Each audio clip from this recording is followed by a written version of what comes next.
I'm gonna make him an offer he can't refuse.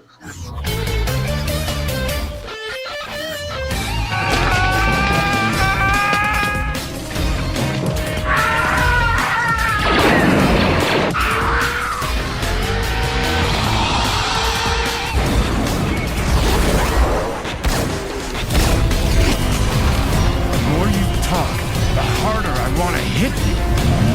I'm happy because of being here today. Fuck you.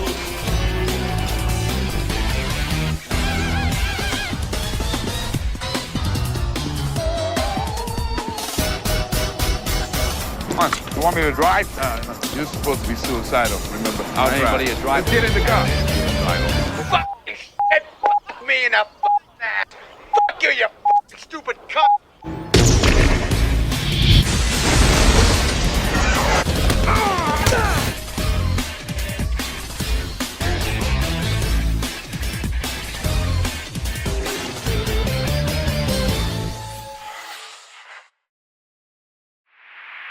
Hey everyone, it's Donji Corleone here, and I am here with a brand new movie review. And this review is going to be for what technically to me is the real start of Sony Animation. But this was actually the second film they made instead. I don't know why. I don't know why they could have just made this 2006 instead. But either way, this is going to be for none other than 2007's Surf's Up, which is directed by Ash Brand and Chris Buck. And of course, it was the film Sony Animation did after what should not have been their start, which I semi-ranted last week. The plot of this one is, well, this rockhopper penguin named Cody Maverick, voiced by Shia LaBeouf, well, back when he was normal before he became a fucking whack job, who's now a meme on the internet, before he became a whack job internet meme, but back when he was normal. This is rockhopper penguin has a passion for surfing. So one day he hitches a ride to Pengu Island, and Cody and this new friend of his named Joe, who's his actual chicken voiced by John Heater from the Pulling Dynamites, attempt to participate in the Big C Memorial Surf-Off. This little shot like a documentary attracts the steps from leaving his home, training with this mentor of his, and attempting the big challenge. So as for my reaction to my open season rant, I have said that this is more of a debut film for an animation studio, and you know what? I wish it was. I wish this came out in September 2006, not open season. And I wish I could have. Open season honestly feels like the film they should have just made after this film. It would have made more sense. And another thing, a lot of people say Cars could be seen as the better film. I disagree. This somewhat has the same plot of Cars, but you know what? I feel this is the better Cars. I wish this got all the buzz and the overwhelming praise, and I wish this got the huge box office Cars did. Because it is the plot of Cars, but to me, it's better. To me, I think this is the much better written Cars. So I wish this got the huge buzz and success Cars did. And because, to me, I think this is easily one of Sony Animation's best films. So how was this made? So the idea for Surf's Up went back to 2002 when Sony Animation was opening their doors. The concept was 4.5 years before other Penguin films like Happy Feet came out, which even this movie I find better than that as well. There was already a surfing penguin project in development at Sony. It was described as this West Side Story meets Romeo and Juliet, but Chris Jenkins said that was not a good idea, so the project died off. And he re-presented the idea with a documentary angle.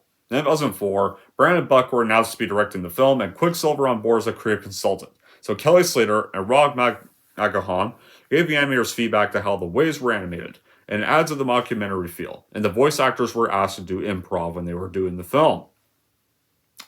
So after the film was officially shot and completed, Surf's Up would be released in the United States on June 8, 2007 by Sony Pictures. And it received positive reviews from critics. They praised the animation, the humor, and the mockumentary setup. But it sadly did not do well box office-wise, because this sadly came out during the crowded summer. Top of that, what other films that were in theaters right now were already still playing strong. You still had Spider-Man 3. You still had Shrek the Turd. You still had Pirates at World's End. And on top of that, this was the same weekend as films like Ocean's 13. So, and then next weekend you had Fantastic Four, Rise of the Silver Surfer. And then in a few weeks you would have Pixar's Ratatouille. So, this film came out at a bad time. Unfortunately, came out at a really bad time. So it only made 152 million worldwide. But it didn't stop it from getting the praise, and it didn't stop it from getting nominated for Best Animated Feature that year. And for a while was their only animated film to be so. Before the Spider-Verse films have come out. And they've been kind of ranking up Oscars ever since then. And then, of course, apparently 10 years later, it got a sequel with fucking wrestlers, and I don't know why. From what I heard, that already sounded like a shitty idea to begin with, and apparently it is. So no, I have not watched the sequel, because it sounds like shit from everything I've heard.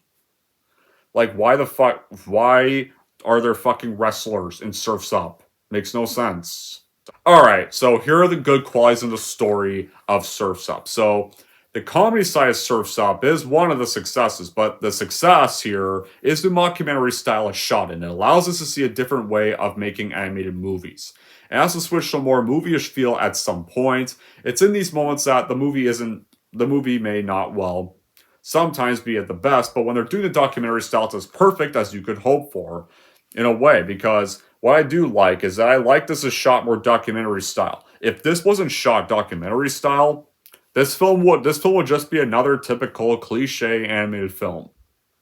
It probably would. So without like the documentary feels what actually makes it very unique. So at first, when you meet Cody's life and family at the beginning, it's kind of hilarious, and then you meet all the other supporting characters that actually matter to the plot, like especially our rival Tank, who also has a few funny scenes when he's presenting his trophies. That's one of the movie's highlights, and easily, like, it really does well in trying to make you laugh, and Chicken Joe is also the funniest character. Another thing of these two characters, like, Chicken Joe's not just voiced by Napoleon Dynamite and still John Heater, but Tank is ironically also voiced by another Napoleon Dynamite actor, the karate instructor himself, D. Rich Botter, who is the karate instructor in that film. So, yeah, ironically, I have two Napoleon Dynamite actors in the same film again. So that's pretty ironic. Here, so I pretty much ironic in this film that Napoleon and Rex Kwon Do are enemies. How ironic. And like, some other best scenes with Joe also involve this when he meets his natives, and he mistakes this boiling water pot for a hot tub, and of course, you also have James Woods, the voice of Hades, who voices this sports otter manager. Right there, so yeah, you have a pretty stacked cast right here. And what makes the movie work is the filmmakers recognize they come up with a narrative style that is different in order to engage. And it's a sports-type movie, so they went for a sports entertainment channel style with replica camera techniques that has details like less than perfect wireless transitions, some channel transition sequences, and I also really like the whole mockumentary style interviews with about every character. Right there, to the point this actually feels like you're actually witnessing actually real surfing competition, despite being somewhat being an animated kids film. So how do we start off? So we start off with this documentary crew that arrives in this penguin community of Antarctica to document the life of this rock harbor penguin, Cody Maverick, who, as we see, he lives with his older brother, who's voiced by Brian Posey, who was in a few films back then. He was for a brief bit in The Devil's Rejects. He also was in for a brief bit as the wedding altar in Fantastic Four: Rise of the Silver Surfer the same year. And what we see, this family doesn't really understand him that well. His older brother's a bully asshole. Cody, though, dreams of being this professional surfer ever since he met this idol of his named Big Z. And of course, throughout the years, he either is bored with his life, just passing fish along, like all day, all night. And so then eventually, this talent scout, Sandpiper, arrives to find entrance for the memorial surfing competition, and for a while it seems like nothing does work, but then eventually Cody's able to prove his skills, riding the waves of the whale that he used to get there. And so he's able to enlist in the competition, and he befriends Joe, the rooster character. And one of the problems I have, I think one of the first problems I have with the film is that you don't really see much of their friendship. Like after like the first act, they're kind of separated from each other for up until the finale, until the climax, really. So I think that's kind of a fault the movie has, is that they start off their friendship, but you don't get to see much of it. Really. After the first act, they're kind of separated, and he goes looking for him, then he gets kidnapped by natives that he eventually is able to befriend with squid food, and then he's not really seen much again until the climax, and they don't really reunite to the climax, so you don't really get a lot of their friendship. So I think that's a fault the movie has. Like that's the thing. I kind of wish they stayed friends the whole film. You know, I mean, I do kind of wish he was kind of more in the entire film, really. Like the bit where eventually, because pretty much the rest of the film, after like Cody suffers the wipeout, he ends up with Jabria's character for up till the climax for a majority of the film, and I kind of would like that's the thing. I kind of wish it was all three of them there, because that's what the posters says. One of the teaser posters has all three of them there, so you think all three of them would be sharing the screen together. I kind of wish that was the case. You know, I kind of wish the film showed more of their friendship as well. Well, yeah, it's not what the film's really about, but I kind of wish that was what part of it was about too.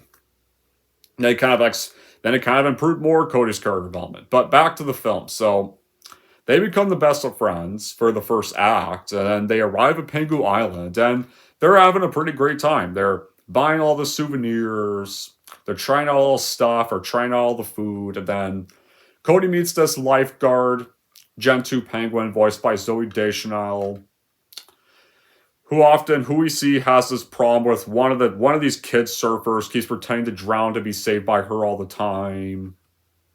And then he also meets our antagonist Deward Botter's character, who has apparently been the new champion, has won the competition 9 times since Big Z's apparent death, and he sees Tank vandalizing Big Z's memorial, and this makes him mad.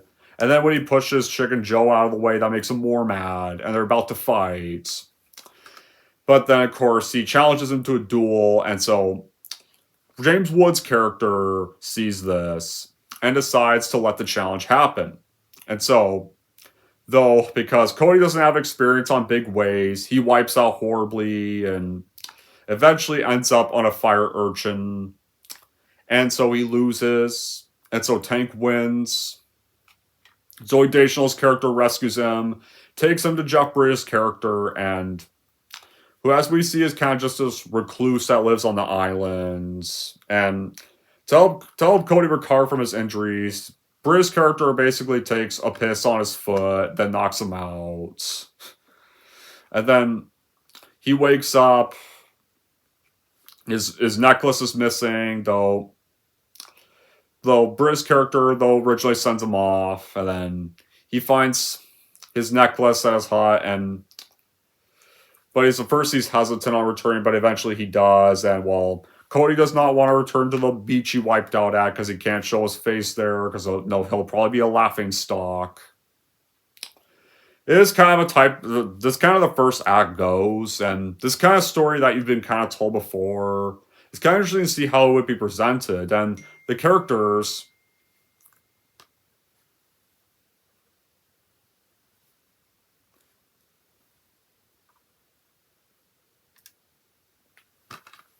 although this type of story has been told before, it's always interesting to see how it will be presented, and I really like that.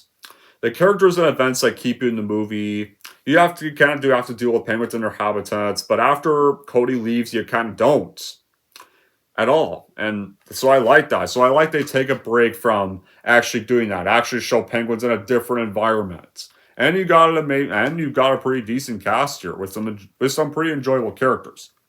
And the film looks very wonderful as well. Like, the character design is, like, dwarfed by the environments. The folks at Sony Animation really put their effort in making this film. I feel like they put much more effort doing this than they did open season.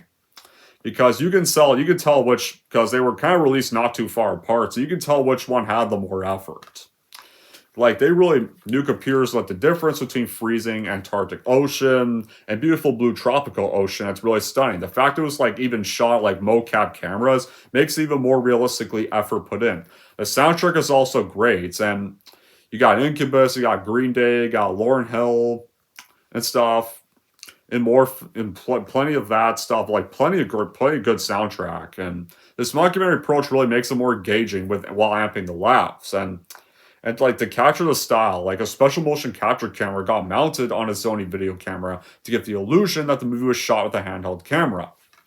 And like, the film scratches from different stocks, like, really make you look like you have a style that's both authentic and dynamic. So, as Cody doesn't want to return to the beach, he kind of just sits on this log for a little bit. Then Geek finds him there, and it turns out it's this log that has a surfboard, which Cody's reluctant to make, but Jumper's character makes him. And so they pretty much a mishap, though. When they're trying to take it back to their shack, it loses control and it goes on a beach that's far away from the house. And they get to the beach, and it turns out it's a shack full of old trophies and surfboards that belong to his mentor Big Z. And it turns out Jumper's character actually is Big Z, just by seeing the way he's observing the shack and brushing off the sign and seeing all his relics there. That's what he finds out. And at first, like, Cody, like, when he's being interviewed about this, like, and I tried to give him privacy and all, be disrespectful, but it turns out, like, but what we see, he actually ran up, like, excited to see he's still alive. So that actually was, so that Cody trying to just brush off, like, he tried to give him privacy, but he really didn't. So it's actually pretty funny moments, and he keeps begging him to teach him how to surf, which he reluctantly agrees to do eventually after some persuasion. Like, for a bit, like, Cody steals his board to try to surf, and he pretty much tries teaching him all the way from the distance and makes him come back, which he refuses. So, like, Jumper's character, to get him back, sees this big wave, draws this X, knows that it'll wash him right there. And he ends up there, and so he makes his own board. Like, from this movie, Cody does learn a number of things along his way, but they want to understand a thing or two about patience, like winning isn't everything, or there's more to life than winning. It makes appearances, but what's more important here is the philosophy that helps Cody win out overall, where it's stop fighting, learn to ride the wave. It gives a lesson to the filmmaker is really heated, because there's times when the hand of the powers can be felt in the film's construction to ensure it's, like, marketable as possible. Like, the animation is also very breathtaking. Like, the water animation looks really live with the animation. The wind and sand animation are also very well done here. Like easily, like I've mentioned before, and even real life surfers got consulted to make the water animation look realistic, and the hard work really shows. You got Kelly Slater, Rob Machado, real life surfers are in the movie as well, and it makes it feel more authentic as a surfing movie here as well, not just an animated kids film. Like, the jokes themselves are funny. There's some humor to find the movie. Like, it's a lot of humor with Chicken Joe is easily funny. I think Chicken Joe's the funniest part of the film. Or some funny bits with Tank as well, like when he's showing the documentary people his trophies, and when he's pretty much like trying to kind of like, sexually kind of pronounce their names. His mother yells off camera, "Tank, are you polishing your trophies, kid?" "No, Ma, I was talking to some friends." "I'm gonna polish later." Yeah. Especially when he leads them in there, you see this little door that says "Keep out or die." It says, "I made that myself."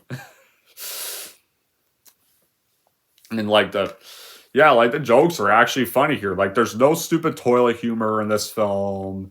Like, there's not all of them are comedy gold. Like, some of the stuff with James Woods' character kind of does get a little annoying. Well, to be fair, his character is pretty annoying, but most of them are still funny. So, pretty much though, when Cody has to make the board, he gets too impatient with it. Eventually, like, Jumper's character has to teach him, or Big Z has to teach him this, and eventually, after a while, he eventually lets Cody make the board, but Cody's too impatient because he wants to surf right away.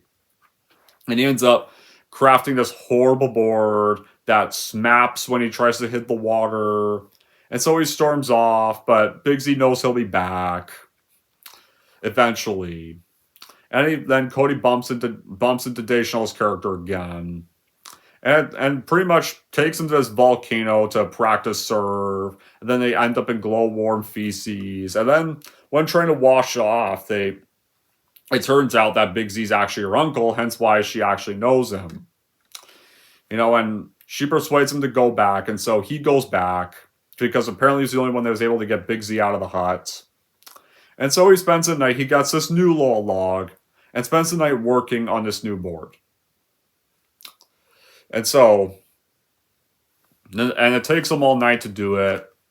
And Big Z sees he's back and compliments him on this, and they start training. So Big Z has him perform these tasks are not related to surfing.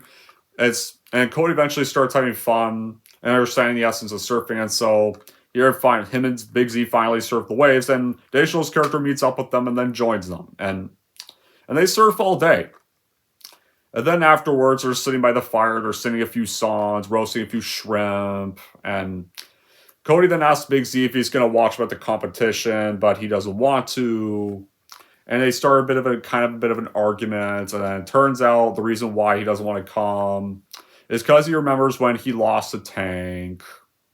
He thought he was going to win, he got too arrogant, and when he wiped out, he didn't want his fans to see him as this loser. He was hesitant to go back, so he pretty much decided to jump over a wave, make it look like he died, but pretty much kind of swim off to another beach. And he stayed in hiding ever since.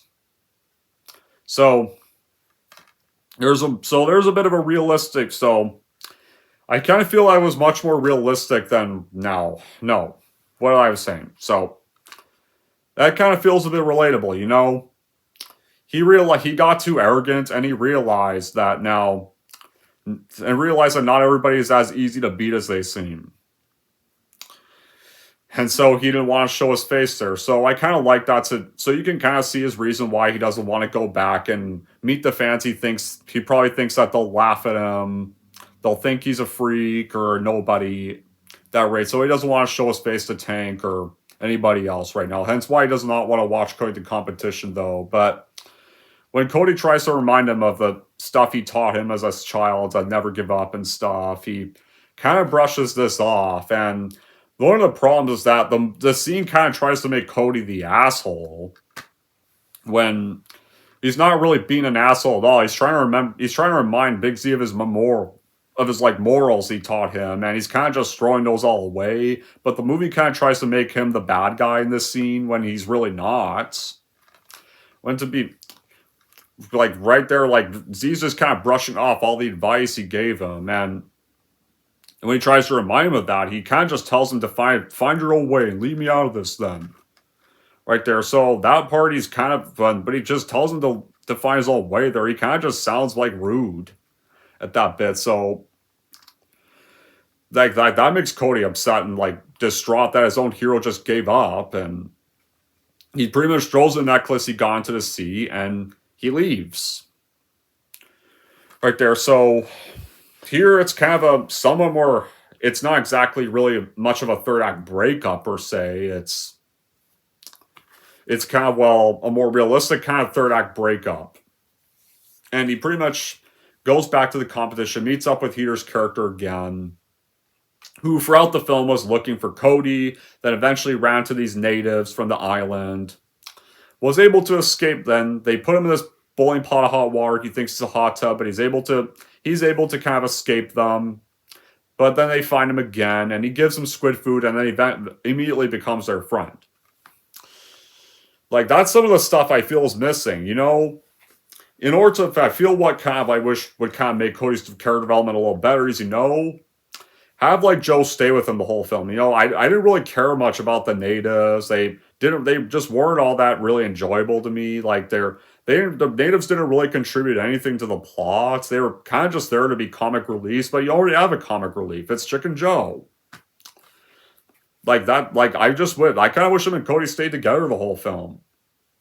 That would have been like, that would have kind of further solidified Cody's character development and actually maybe added a bit, made it made it a bit better. Sorry, I can't speak clearly. I can't speak clearly sometimes. Sorry about that. But the documentary crews are really fun to see. It's like, it really feels like the documentary shots like in The Office, and the voice work with the overlapping quality. It gives it this fun rapid fire interaction that's kind of missing from a lot of animations. It's sad more anime films didn't try doing this more often. You got hip and cool music, writing that's funny and smart. The story is paced and interesting well. Right there, Yase have some good likable characters, and a concept that would seem silly on paper. Come on, surfing penguins, what concept is that? But the movie really manages to make it work, surprisingly. From the trailers you see this like, this looks ridiculous. Who would watch this? Well, sadly, not a lot of people went to see it in theaters, sadly, because it didn't do well. But surprisingly, when the film came out, it turned out to be a surprise. And it's now everybody considers it one of Sony Animation's most underrated features. Like, even people that hated Sony Animation back then before they made Spider-Verse and more other stuff, they consider this one of their few best. And there's one surprising YouTube critic who was known for bashing Sony Animation that I really do not tolerate. Apparently consider this an actually good one. Well, that was a little surprising to see. I don't know, but whatever, that's not important. Like, imagine the process, how hard this probably was. Like, you know, shooting with the motion capture camera. I tried just to create the wave upon wave of water in this film. You know, our three actors, Shia LaBeouf, like back when he was cool, back when he was normal. Zoe Deschanel, Jeff Bridges do fit their characters well, as do everyone else in the film. Like, the movie pulls off a lot of great emotions, and it's a well-done, feel-good vibe. Like, throughout the film, trying to get Big Z back on his feet is awesome to see here. Like, in a way, it's kind of, both Cody and Big Z's scenes together are, well, Big Z kind of trying to teach Cody that winning's not everything, have fun, and, well, Cody trying to get Big Z back on his feet and trying to teach him that the world still does like him and still does care about him, you know? And trying to remind him of what he used to be. So it's kind of both them teaching each other morals. Like, both them learn morals through each other. The cinematography is great, and also the last shot of the whole film that I'll get to later is also really great. So now I get off the finale. So once him and Joe do meet up again in the climax, they get back, and well, eventually though, they do, but though unfortunately James Woods humiliates him because he still remembers like the whole Wipeout thing, and pretty much tells him, "Hey, everyone, Cody Maverick is back. Cody the Wipeout King's back," and he gets laughed at, but he kind of ignores it. Though some of the pro surfers are scared he's back. They think he'll probably get killed again right there. But surprisingly though, because he remembers what Big Z taught him, and him, Joe, Tank make it to the finals, or the three who make it to the finals. And you can see in the distance that Z actually really did come to the competition. He's actually hiding in the bushes. He's watching him. And so he actually was coming to the competition the whole time. He just was coming in secret. Without being seen by everybody. Yet. Eventually they make it to the finals though. But and then of course, Deschanel's character comes off as a bit of an asshole after he makes it to the finals. It pretty much was like, yeah, I made it clear last night winning's more important to you. But hey, you can take your stupid trophy and go home later. And which was not the case. No. That's something I disagree with her character on. Like, no, how is Cody being an asshole? How is that the whole case? That's not what he said. He's trying to remind Z and you of his morals. And it came off the other way around. And like, no, so I don't really agree with her on that. Like, that's not the case. Like, that's the thing. That scene tried to make Cody the bad guy, that scene. But it kind of feels the opposite. So in this scene, it just kind of makes her rude. So it makes no sense to have this bit here. But they make it to the first wave. And for a while, Tank tries to cheat and battle Cody. And tried to knock him off his board. And though he tries to also knock Joe off, but Cody manages to save Joe, tells Joe to get back to the beach and ride that wave. And he's trying to avoid, while Cody's trying to avoid Tank, but Tank knocks him off despite Cody tries to warn him when they're in the boneyards, where apparently surfers die and don't make it out alive. And it's the out of bounds area. And then Tank, though, hits one of the boneyard areas. Of course, right there. So he gets knocked out, falls in the water, but Deschanel's character rescues him. Cody, though, is stuck in the area, but Big Z then rescues him from the gigantic wave, and pretty much they get back to the beach, and it looks like Cody's dead to the other surfers. And James Woods' character hosts this memorial and then starts trying to bid his board, but then Big Z reveals himself to all the fans, and they're actually all surprised he's back. And he points that Cody bombed back on his feet, and the surfers all congratulate Cody. And though James Woods' character tries to cash in on this, but the surfers walk away from him and they throw their boards away. And Tank, on the other hand, is lost because, well, he and Cody got to squash over going to the boneyards, and then some other kids he knocked off the boards earlier.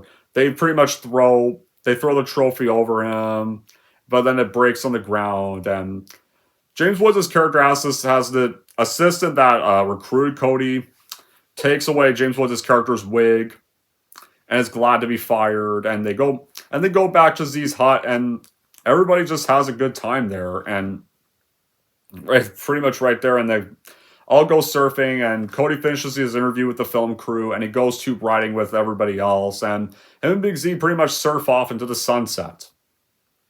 That's pretty much how Surf's Up ends. But before the end credits roll, you get one more interview with Cody's family. They think he'll be coming out with a trophy, but the crew tells him, no, there's no trophy. He didn't win. And then, of course, Brian Palsey's character continues to make fun of him, but Cody's mom's like, I want you to grow up to be like Cody, and he's just like, okay, this interview's over. And that's where the film ends. And apparently there's an end credit scene where he's later shown throwing out their whole equipment. He's like, go back to Hollywood. But that's how the film ends. And it was a good standalone story, but no, they made a sequel with fucking wrestlers because apparently that was a great idea. And 10 years late, some weird reason, and apparently they disregard Cody's character development from what I read and put him back in square one. So thanks. Never saw a sequel, guys. And honestly, I'm glad I haven't. From everything I've heard about it, it sounds horrible. Alright, so now that I have any bad qualities with Surf's Up. So, like I said before, our first problem with Cody and Chicken Joe's friendship, no, it's a good friendship. There's nothing problem. I don't hate their friendship. I like their friendship. The problem is you don't see much of it. Because after the wipeout and when he's pretty much taken to Big Z, they don't really see each other again until the climax. So, and the teaser poster even has all three of them together. So it looks like they're actually on the film together. But the problem is that Joe and Big Z never interact. They don't interact with each other at all. So there's missed opportunity there. Like, having them together the whole film actually could have helped further expand Cody's character development and Big Z's character development. Having them together really could have made his their character developments better. That's the thing. Like, there was missed opportunity for that. Like, that's another thing. That would have been better than kind of having him with the native characters who didn't really do much to the plot. Really, you didn't really need the natives. I don't think the natives were really needed in the film. The lifeguard character that's voiced by Zoe Deschanel, I'm split on. Like, one of her scenes in the final act really annoys me. And I mean, she wasn't a bad character, but I feel more could have been really done with her as well. And I feel the film could have been like 10 minutes longer to kind of like have a bit more of Cody's scenes with Z more. That's me, like, that's one of the pretty much so. That pretty much brings out my first criticism, and that criticism that the runtime should have been longer. There's some stuff from Cody's character development that is also kind of missing because while To be fair, like that one scene in the final act where I don't agree with them trying to make Cody look like the bad guy and asshole in that bit. There are some times Cody does kind of get a little arrogant at times, like when he's impatiently trying to make the board, or in that bit, or like that bit right there when he's like trying to impatiently surf.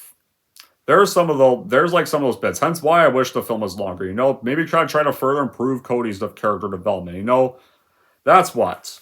So I think those are my criticisms. So other than those, though, Surf's Up is a good standalone animated surfing movie. Yes, stand alone. Stand alone. It stays standalone.